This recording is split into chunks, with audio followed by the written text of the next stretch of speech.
गर्मी जो अभी किराना में और मुजफ्फरनगर में कुछ जगह दिखाई दे रही है ना, ये सब शांत हो जाएगी इसके बाद। नमस्कार, आदाब, सत श्री अकाल, जय भीम, जोहार। मेरा नाम है नवीन कुमार। आपको याद ही होगा योगी आदित्यनाथ जनवरी के महीने में कैराना, मुजफ्फरनगर, शामली, सहारनपुर के किसानों को धमका रहे थे कि हम बीजेपी के खिलाफ जाने वालों की सारी गर्मी निकाल देंगे, हमको वोट नहीं दिया तो जून के महीने में शिमला बना देंगे। लेकिन वो नहीं जानते थे कि देश का सुप्रीम कोर्ट बीच चुनाव में उनकी अपनी गर्मी निकाल देगा। गर्मी कैसे शांत होगी, ये तो मैं मई और जून में भी इसको बहुत शिमला बना देता हूं। भारत की सबसे ऊंची अदालत ने योगी आदित्यनाथ को ऐसी फटकार लगाई है कि गोरखपुर का मठ गुलमर्ग हो गया है। पूरी खबर को सुनिए और समझिए कि शिमला बनाने चले योगी आदित्यनाथ क्यों अचानक से बर्फ की सिल्ली की तरह ठंडे पड़ गए हैं। सिलसिलेवार तरीके से समझिएगा।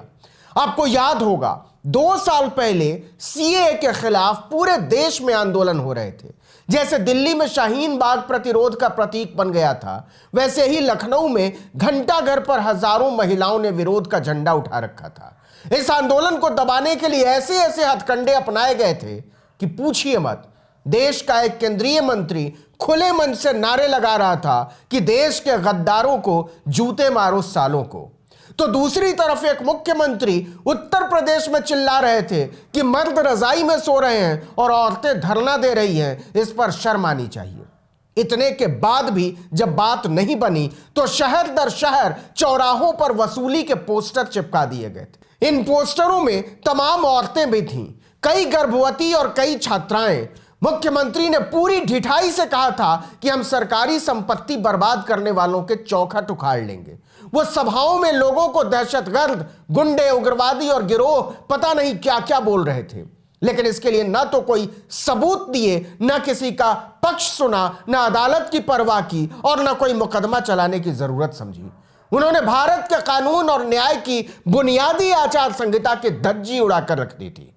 राज्य में मचे हाहाकार पर इलाहाबाद हाई कोर्ट ने जमकर फटकार लगाई थी। लेकिन योगी आदित्यनाथ पहुंच गए सुप्रीम कोर्ट कि हमको लोगों को मनमाने तरीके से रौंदने की छूट दी जाए मिलॉर्ड।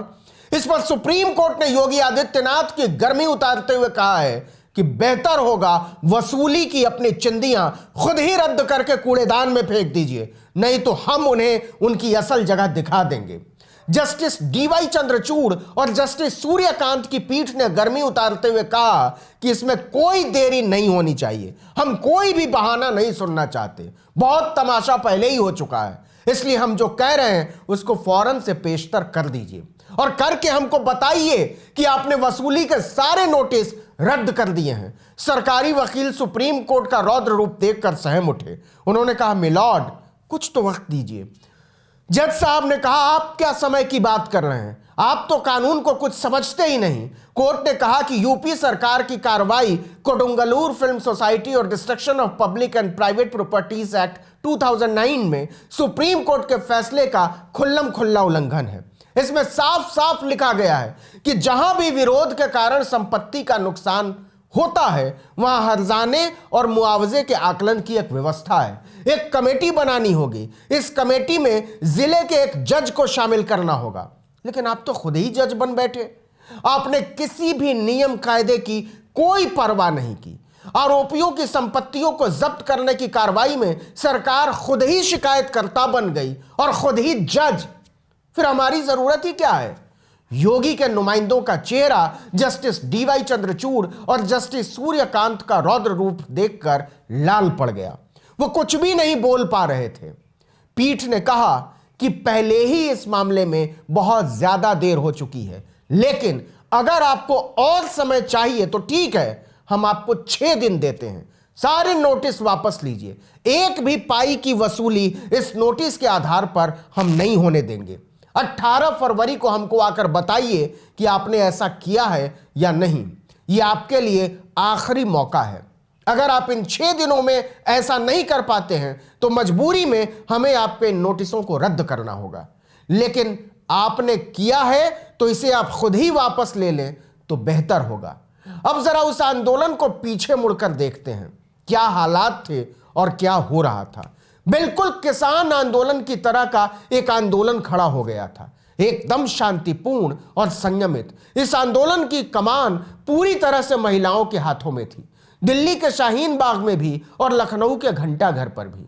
लेकिन 19 दिसंबर साल 2019 को लखनऊ में हिंसा भड़क उठती है।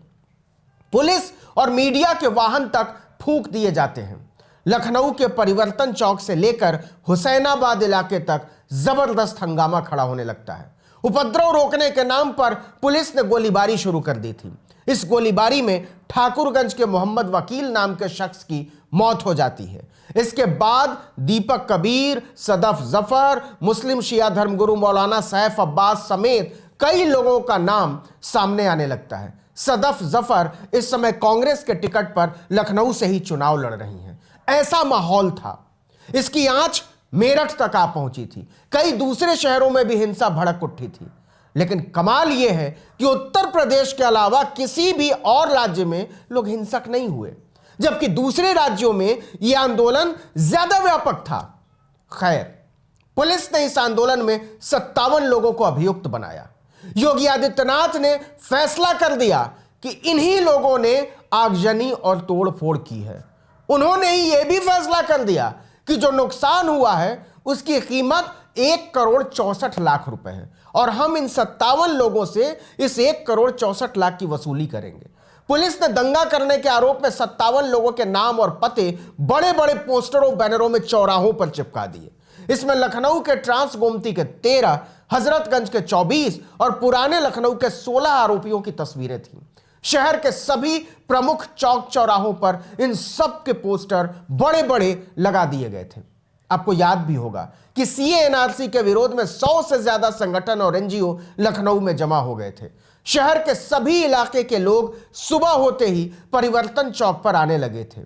सुबह 10 बजे से शुरू हुआ आंदोलन दोपहर 1 बजे तक उग्र होने लगा था।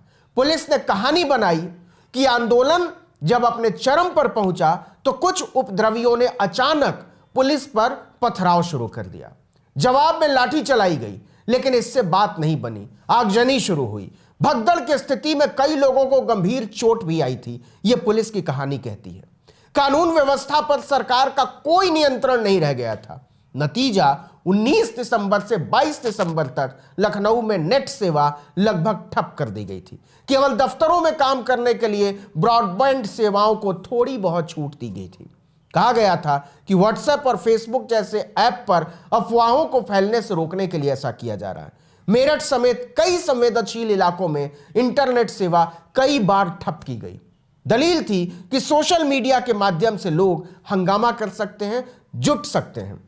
जस्टिस डीवाई चंद्रचूड़ और जस्टिस सूर्यकांत की पीठ ने साफ साफ कहा कि कानून के तहत प्रदर्शनकारियों को सरकारी या निजी संपत्तियों को नुकसान पहुंचाने का दोषी पाए जाने पर एक ट्रिब्यूनल ही सजा या जुर्माना सुना सकता है और उसका अध्यक्ष सेवानिवृत्त जिला जज ही हो सकते हैं कम से कम।